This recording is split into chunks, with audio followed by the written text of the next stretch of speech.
पल्लवी जी, कार्यक्रम में आपका एक बार फिर से स्वागत। ब्रेक से पहले कमर्शियल रेजिडेंशियल प्रॉपर्टी के में जहां इलेक्ट्रॉनिक डिवाइसेस को रखना चाहिए, उसका रखरखाव पर बातचीत आकर के थमी थी। उसके बारे में कुछ गाइड कीजिए। देखो, कुछ दिनों पहले टेक्सास में मैंने एक घर विजिट किया था। काफी बुजुर्ग वहाँ पे रहते थे, जो बिजनेसमैन फैमिली के साथ वो लोग बिलोंग करते थे। तो उन्होंने अपने पिताजी के लिए सारे कंफर्ट ले रखे थे। पिताजी अपने बेड पे सो जाते थे तो सारे कर्टन जो थे उनके, वो सारे रिमोट के थ्रू चलते थे, लाइट सारी रिमोट के थ्रू चलती थी। बराबर बेड के ऊपर एक ब्यूटीफुल शैंडलियर लगा हुआ था, जो कि बेड की साइज और कमरे की साइज से काफी बड़ा था। वो शैंडलियर के लिए भी वहाँ पे रिमोट लगे हुए थे, तो टेलीविजन चलाने के लिए वहाँ पे रिमोट लगे हुए थे। उनके बेड पे उनके सोने की व्यवस्था से ज्यादातर चीजें उनके आसपास उतने रिमोट घूम रहे थे, जिसकी वजह से, क्योंकि वो फोन से ऐप सिस्टम से वो यूज टू नहीं थे, तो उनको फिजिकली वो सब अलग अलग तरह की चीजें चाहिए थी, जो कि रिमोट के थ्रू वो मैनेज करते थे। कई बार ऐसा होता है कि हम बहुत बिजी लाइफ में होते हैं, हमें उसका अंदाजा नहीं होता है कि उसकी वजह से हमारी जिंदगी में क्या क्या बदलाव आ गए हैं। आजकल कोई भी नए घर और लॉट में जाते हो और उनके पास कोई भी तरह के पेट वहाँ पे है, डॉग है, कोई भी तरह के, तो उन्होंने वहाँ पे एक खास तरह की इलेक्ट्रॉनिक फेंस लगा रखी होती है, ताकि वो डॉग जो होता है वो छम करके उस लॉट के बाहर नहीं चला जाए। तो पूरा जो लॉट होता है वो वहाँ पे पूरा उसका जो इलेक्ट्रॉनिक सिस्टम होता है उसके साथ वो कवर्ड होता है। वास्तुशास्त्र में उसका इफेक्ट माना जाता है। ठीक उसी तरीके से जब आप अपने घर के अंदर किचन व्यवस्था में आते हो, पहले ऐसा था कि किचन के जो आपके इक्विपमेंट्स होते हैं वो ही सिर्फ ज्यादातर हमारे जो होते हैं वो इलेक्ट्रॉनिक गैजेट्स के साथ थे। होम ऑफिस जो घर की होती थी उसमें ज्यादातर पीसी, कंप्यूटर, लैपटॉप, वो सब चीजें जो होती थी उसमें ज्यादातर इस तरह के इलेक्ट्रॉनिक चीजों को इस्तेमाल किया जाता था। मास्टर बेडरूम वगैरह में म्यूजिक सिस्टम, टेलीविजन, उसके लिए कंपैरेटिव टू अदर लोकेशन कम इस्तेमाल किया जाता था, जबकि ऐसा है ही। आप गैराज में जाओगे, आपके पास टैंकलेस, फायरलेस, आपका जो भी तरह के अलग अलग तरह के वाटर सॉफ्टनर से लेकर अलग अलग तरह के आपके वाटर हीटर टैंकलेस हो गए, तो काफी सारी चीजें दिखाई देती है। सोलर लाइट पहले घर के फ्रंट यार्ड और बैक यार्ड में होती थी, जबकि आज घर बहुत अच्छा लगने के लिए घर को पूरा हाईलाइट किया जाता है, लाइटिंग का डेकोरेशन किया जाता है, और उसको करने के लिए पूरे घर में ऑटोमेटिकली टाइम उसका शुरू होने के साथ ही काफी सारी जो रेगुलर लाइट जिसमें हम इलेक्ट्रिसिटी का इस्तेमाल करते हैं उसका प्रयोग किया जाता है। मेरे क्लाइंट ओकाला में रहते हैं, उनके घर के बाहर फ्रंट यार्ड के अंदर जितनी लाइट है वो टोटली जितनी लाइट वो इस्तेमाल एवरी नाइट करते हैं, उन्हीं का सिर्फ अकेले उनका मीटर लगा हुआ है जो सारे लाइट्स के साथ कनेक्टेड है। उसका इनवॉइस हर महीने $3,000 आता है। तो उससे आप सोच सकते हो कि बैक यार्ड और फ्रंट यार्ड में कितने लाइट्स लगे होंगे, क्योंकि उन्होंने सिर्फ उसके लिए सेपरेट वहाँ पे इलेक्ट्रिकल ब्रेकर्स लगाए हैं और सिर्फ उसका इनवॉइस $3,000 आता है। तो आप सोच सकते हो कि हम अपने घर को डेकोर बनाने के लिए, मॉडर्न बनाने के लिए, ब्यूटीफुल अपने घर के पैलेस को इतना रात के टाइम पे पूरा डेकोरेटिव करने के लिए किस तरह की लाइफस्टाइल में चले जा रहे हैं। पुराने जमाने 5000 साल पहले जब विश्वकर्मा जी ने वास्तुशास्त्र के बारे में ये सारी चीजें लिखनी शुरू की थी, तब घर के अंदर इलेक्ट्रिक कह लो, फायर कह लो, या जो भी मर्जी कह लो, उसकी व्यवस्था थी आपके घर का किचन। धीरे धीरे दुनिया बदल गई, हम लोग बदल गए, लाइफस्टाइल बदल गई। उसके बाद काफी सारी चीजें ऐसी नहीं आती और धीरे धीरे किचन के बजाय फायर इक्विपमेंट्स का घर का मेन सोर्स जो होता है उसकी जगह ले ली आपके घरों के इलेक्ट्रिकल ब्रेकर्स हैं, इलेक्ट्रिकल पैनल हैं एंड सोर्स ऑफ इलेक्ट्रिसिटी जहाँ से भी घर में एंटर करती है। तो अब ऐसा हो गया है कि हमारी पूरी लाइफ जो है उसमें सबसे ज्यादा हम दिन से लेकर रात तक फायर यानी कि इलेक्ट्रिकल चीजों को, इलेक्ट्रॉनिक कह दो या इलेक्ट्रिकल चीजें कह दो, इलेक्ट्रॉनिक चीजें इलेक्ट्रिकल के बिना अपने आप में कोई मायने नहीं रखती। उसका सोल क्या है, उसको चार्ज करो। चार्ज करने के लिए आपको क्या चाहिए, कहीं ना कहीं कोई ना कोई सॉकेट से आपको इलेक्ट्रिकल चीजें चाहिए। तो इसका मतलब ये हुआ कि आपकी लाइफ जो है वो इतनी ज्यादा इलेक्ट्रॉनिक और इलेक्ट्रिकल चीजों के आसपास घूमनी शुरू हो गई है कि जाने अनजाने में उससे घर में सबसे ज्यादा हेल्थ इश्यू क्रिएट होते हैं।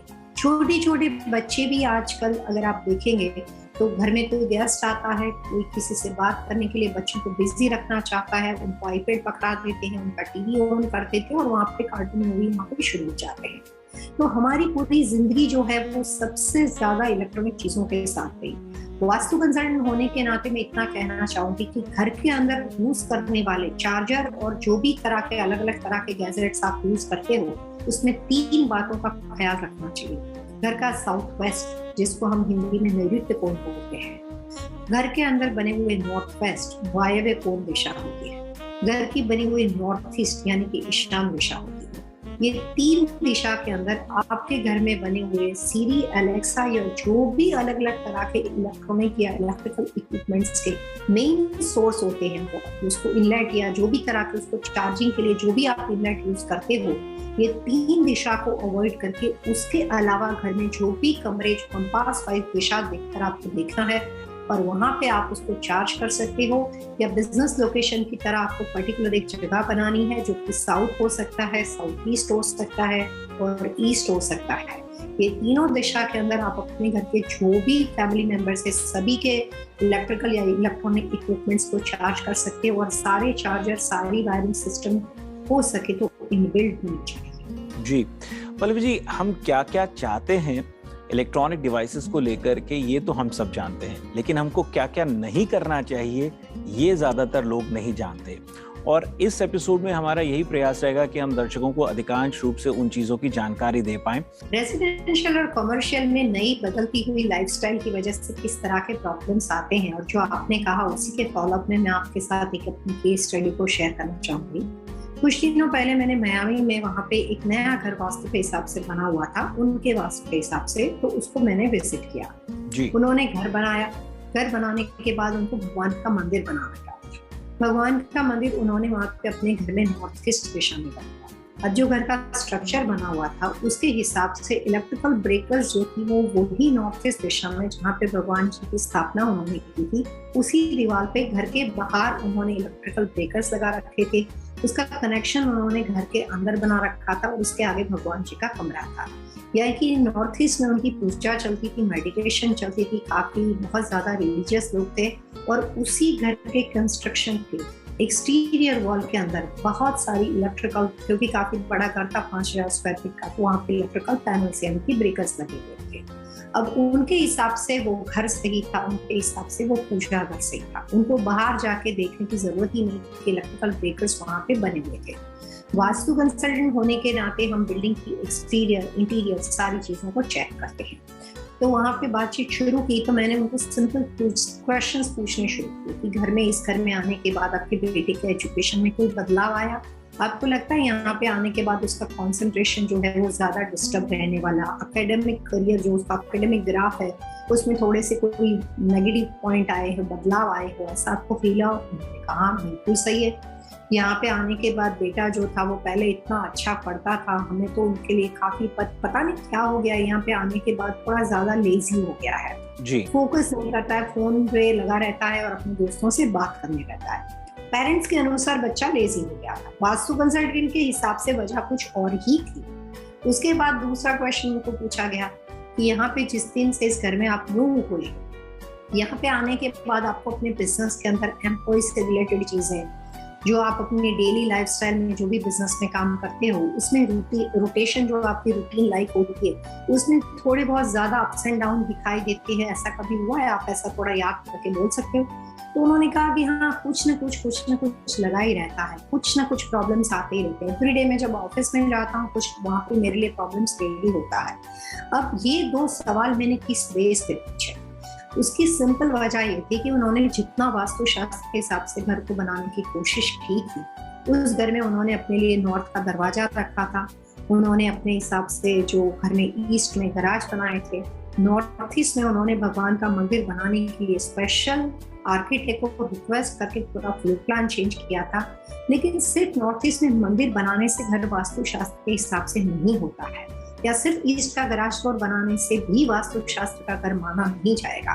कंसल्टेंट होने के नाते जब हमने घर विजिट किया तो हमने ये देखा कि उन्होंने जिस नॉर्थ ईस्ट कॉर्नर में ये सारा काम जहाँ बना रखा था, उस नॉर्थ ईस्ट में पूरे मकान के इलेक्ट्रिकल पैनल थी और इतना बड़ा 5000 स्क्वायर फीट की प्रॉपर्टी को फ्लोर प्लान था। लॉट तो उससे काफी बड़ा था, 1 एकड़ का लॉट है, तो 5000 स्क्वायर फीट के लॉट के अंदर 24 आवर्स जितनी इलेक्ट्रिसिटी का इस्तेमाल किया जाता है उसके हिसाब से नॉर्थ ईस्ट में इतनी ज्यादा फायर हो गई है कि उनको उस मकान में नॉर्थ ईस्ट के फायदे तो कहीं पे भी नहीं मिल रहे हैं, लेकिन नॉर्थ ईस्ट का वास्तुदोष वहाँ पे खड़ा हो गया है, क्योंकि सबसे ज्यादा इलेक्ट्रिकल पैनल 24 आवर्स वहाँ पे चलती रहती है और उसकी वजह से वहाँ पे नुकसान होते हैं। बच्चे के एजुकेशन के लिए नॉर्थ ईस्ट दिशा सही ना होने की वजह से बेटा यहाँ पे आने के बाद लेजी हुआ या नहीं हुआ, लेकिन उसकी वजह से यहाँ पे उसके एकेडमिक चीजों में उसको पॉजिटिव रिजल्ट नहीं मिल रहा है। जो कि वहाँ पे घर के मुखिया थे जो बिजनेस करते थे, उनको वहाँ पे नॉर्थ ईस्ट दिशा में इतनी ज्यादा इलेक्ट्रिकल चीजों की वजह से उनको जो पीस और हारमोनियस जो बिजनेस के अंदर एक इफेक्ट होनी चाहिए वो नहीं मिल रही, और जिसकी वजह से डिस्टर्बेंस जो होता है वो कॉन्स्टेंटली बना रहता है। तो कई बार ऐसा होता है कि जब आप अपने हिसाब से चीजों को देखते हो तो बहुत सारी चीज आप वास्तु कंसल्टेंट की नजरिए के ना देखने की वजह से उसको इग्नोर कर देते हो, और आपको लगता है कि मेरे घर में होने वाले वास्तु दोष है, उसकी वजह कुछ और लगती है। जब कंसल्टेंट घर को देखते हैं तो उनके लिए हर तरह के इलेक्ट्रॉनिक गैजेट्स इम्पोर्टेंट होते हैं। इवन बिजनेस के लिए भी मैं आपको कहना चाहूंगी कि हर बिजनेस लोकेशन के अंदर जो बिजनेस का सर्वर होता है, अगर आपने iCloud पे मूव कर दिया है तो बहुत अच्छी बात है, वो तो अभी हमारे लिए काफी फायदेमंद चीजें हैं। लेकिन हर बिजनेस लोकेशन के अंदर बिजनेस का जो सर्वर सिस्टम होती है वो सबसे ज्यादा मोशन वाली दिशा होती है। हर बिजनेस के अंदर वो बिजनेस का हार्ट माना जाता है। अगर किसी भी वजह से कंस्ट्रक्शन स्ट्रक्चर में जो बिल्डिंग आपने बिजनेस के लिए ली है, रेंट की है, खुद की है, वहां पे आपके पास ऐसी कोई व्यवस्था है कि जिसमें आपके सर्वर सिस्टम को गलत दिशा में बना हुआ हो, तो उसका नुकसान भी वास्तु दोष की वजह से उस बिजनेस के रहने वाले लोगों को वहां पे भुगतना पड़ता है। तो इलेक्ट्रिकल और इलेक्ट्रॉनिक चीजों का रख रखाव में कहाँ पे उसकी शुरुआत है, कहाँ पे उसका इनलेट है, कहाँ पे उसका आउटलेट है, वो दोनों बातें वास्तु कंसल्टेंट होने के नाते कितना वहाँ पे यूटिलाइज आप उसको करते हो, वो बातें वास्तु में बहुत ही इम्पोर्टेंट बन जाती है। और फायर किसी भी तरह से किसी भी रूप में आपके घर में या बिजनेस में इधर उधर घूमता हो, 24 आवर्स उसका इस्तेमाल गलत दिशा में होता है, उसका नुकसान एक या दूसरे तरीके से रहने वाले लोगों के ऊपर होता है। जी दर्शकों, वास्तु लिविंग में अब वक्त तो चला है एक और छोटे से ब्रेक का। ब्रेक के उस पार पल्लवी जी से हम आज के विषय पर बातचीत को जारी रखेंगे और उनसे जानेंगे टिप ऑफ द वीक। एक छोटे से ब्रेक के बाद हम बहुत जल्द हाजिर होंगे।